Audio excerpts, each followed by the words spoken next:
오늘은 방역당국이 기존 방역지침에서 일부 완화된 사회적 거리두기 조정안을 발표하고 시행한 지 이튿날입니다. 앞서 일부 업종의 방역지침 기준 형평성 논란이 점화돼 이를 완화한 것인데요. 그럼에도 실질적인 도움과는 거리가 멀다는 지적이 나오고 있습니다. 방역지침 일부 완화에도 자영업자들과 시민들의 불만이 이어지는 이유는 무엇일까요? 일요서울TV가 개정된 사회적 거리두기 2.5단계가 시행되는 현장을 직접 찾아봤습니다.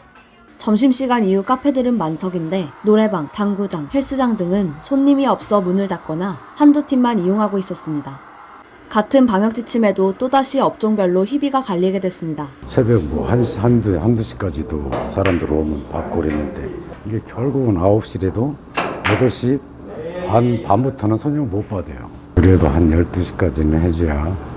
필라테스, GX, PT를 겸하는 종합 헬스장의 경우 같은 밀폐된 공간인데도 필라테스는 되고 GX는 안 되는 모호한 기준으로 운영되고 있었습니다. GX 같은 경우에는 보통 밀폐된 공간에서 많이 하거든요. 사람이 여러 명이서 계속 호흡도 좀 세게 하고 이러다 보니까 그것 때문에 염려돼서 GX 못하게 하는 것 같아요. 필라테스 같은 경우에는 또 진행을 해요. 사실상 그것도 어떻게 보면 여러 명이 하는 GX인데 필라테스는 좀 정적인 거여서 괜찮다고 하게 하는 것 같거든요. 장소도 어쨌든 좀 밀폐되어 있는 공간 아니에요? 헬스장보단? 네, 맞아요. 오히려 밤 9시 제한전 이용을 위해 저녁 7시에서 8시 30분 사이 집중적으로 사람들이 몰리는 현상까지 나타나 되려 방역 위기를 느끼는 역설적인 모습도 보입니다. 9시 이후에 영업을 못하게 된다고 그러면 거의 한두 시간 영업하는 거나 마찬가지거든요.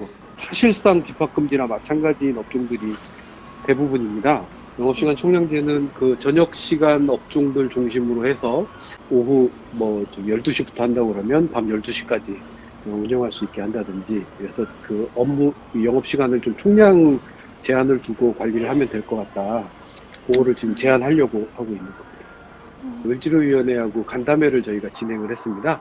방역기준 조정기구를 제안을 했고, 을지로위원회, 국난극복위원회, 그리고 방역기구, 방역담당기구, 그리고 자영업단체가 포함하는 논의기구를 만들어서 그 안에서 합리적으로 조정을 하자라는 제안을 하고 있는 겁니다. 지금까지 방역당국은 집합금지 제한을 두는 데에 어떤 지침이나 명확한 기준 없이 사회적 편견으로만 제한 업종을 추렸다는 것이 자영업자들의 의견입니다.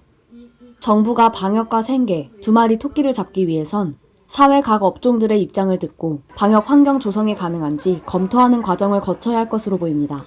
일요서울TV 신수정입니다.